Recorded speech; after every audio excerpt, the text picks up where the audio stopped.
Hi there, Silvio here, your English teacher, and today we are gonna go on our lesson number 69. So let's go! E na aula de hoje, nós iremos aprender palavras novas, novos verbos, novas palavras no contexto geral, e também nós iremos entender como é que nós conseguimos falar as mesmas coisas de maneiras diferentes e como que uma pequena mudança na sentença pode talvez causar uma grande mudança na situação.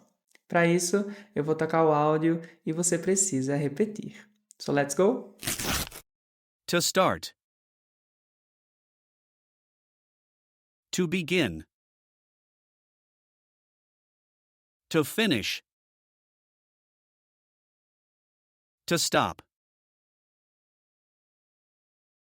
To build. To do. To make. Tool. Cabinet. Swimming pool. E vindo agora para a explicação, nós temos aqui as primeiras palavras, ó, to start, que significa começar, e to begin também significa começar ou iniciar. Não tem necessariamente uma diferença entre essas duas palavras, entre esses dois verbos. Tem os usos deles, né, de maneira mais comum em certas situações. Por exemplo, se você for para a linha de largada, por exemplo, de uma maratona, possivelmente você vai ver a palavra start.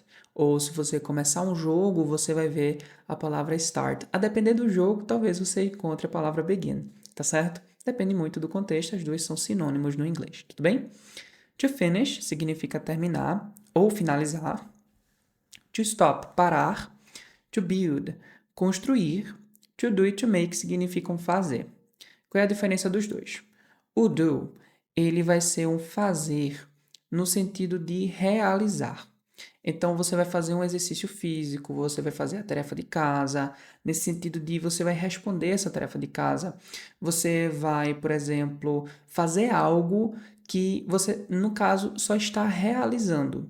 Enquanto que o make você vai estar criando. É um fazer de criar. Você vai fazer uma comida. Você vai, por exemplo, se você estiver criando a atividade de casa, no meu caso, I make the classes, eu faço as aulas. You do the homework, você faz a lição de casa, você realiza a lição de casa e eu crio. Então, se eu faço a lição de casa no sentido de criar, I make. Se você faz a lição de casa no sentido de realizar, you do. Basicamente isso, tá certo? Ao longo das aulas, como eu sempre falo, com quase todas as palavras, nós iremos entender como que nós conseguimos utilizar essas palavras em diferentes contextos, mas de maneira geral é isso, tá certo? Tem exceções à regra, mas é claro que tem, sempre tem, tá certo? Mas fique ligado que to do, fazer de realizar, to make, fazer de criar, tudo bem? To significa ferramenta, cabinet, armário, tá certo? Esse cabinet aqui é aquele armário da cozinha, um armário do banheiro. É aquele armário que a gente não coloca roupa dentro, tá bom? Não é o armário, por exemplo, do quarto, alright? Pool significa piscina, swimming pool é a piscina de natação.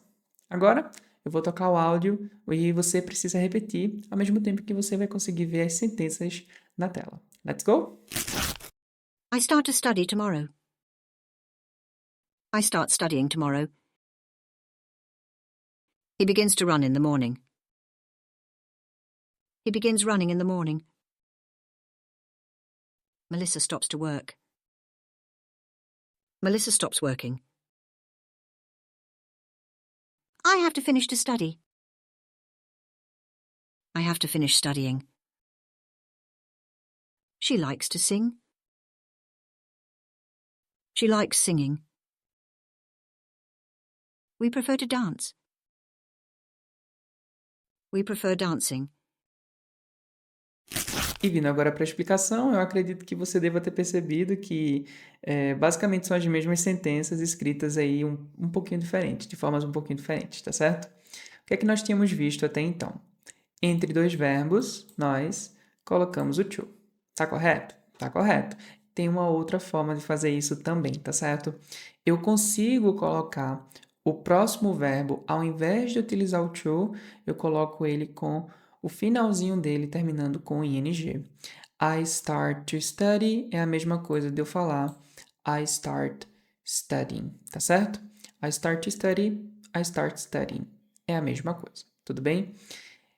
Isso daqui que a gente está fazendo é um adiantamento, digamos, de um assunto que nós iremos ver na semana 13, que nós começaremos a entender sobre o gerúndio, o present continuous, tá certo? O gerúndio é quando os verbos no português terminam em ando, endo, indo, eu estou fazendo, eu estou comendo, eu estou sorrindo, eu estou brincando, eu estou pulando, eu estou tomando, eu estou bebendo, eu estou fazendo várias coisas. Fazendo, por exemplo, tá certo? O verbo terminou em ando, endo, indo é o que nós consideramos como gerúndio.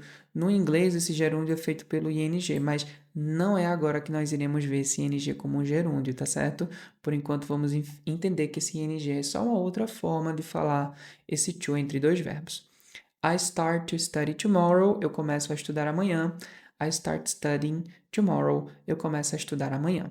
Existe uma pequena diferença em contextos aqui, mas essa pequena diferença em contextos nós iremos ver a partir da semana 15, tá certo? Aqui eu só vou mostrar outras formas de falar a mesma sentença, tudo bem?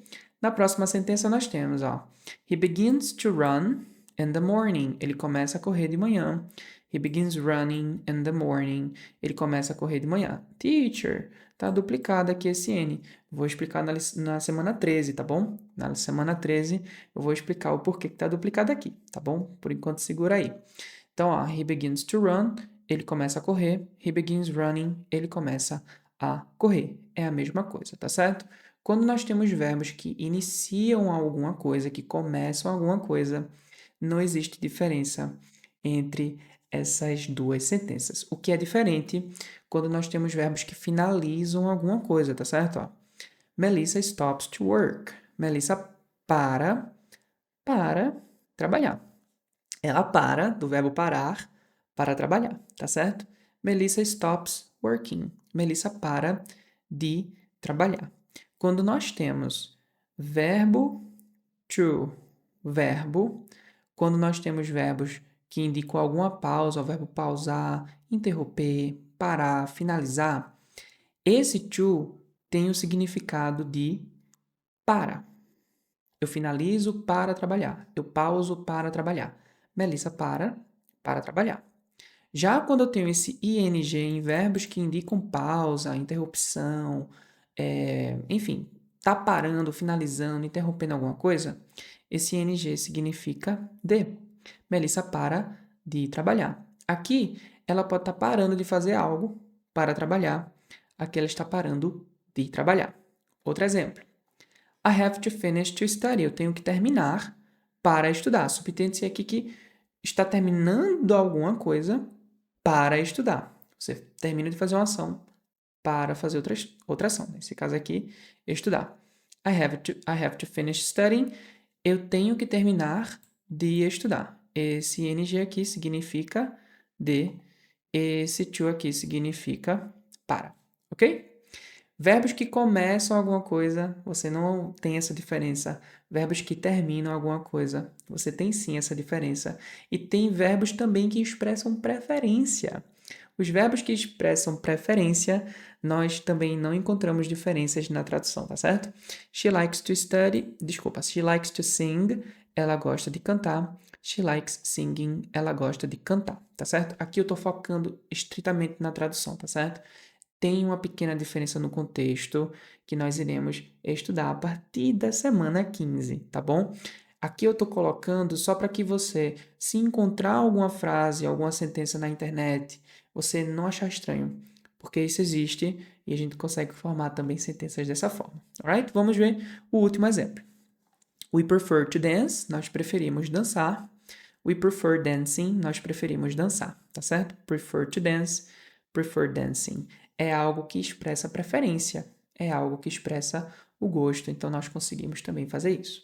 Verbos que indicam início, pausa ou preferência. Conseguimos formar sentenças dessas duas formas. Alright? No mais, eu espero que você tenha gostado da aula de hoje. Do not forget to drink water. I will see you tomorrow as always, right? Bye bye.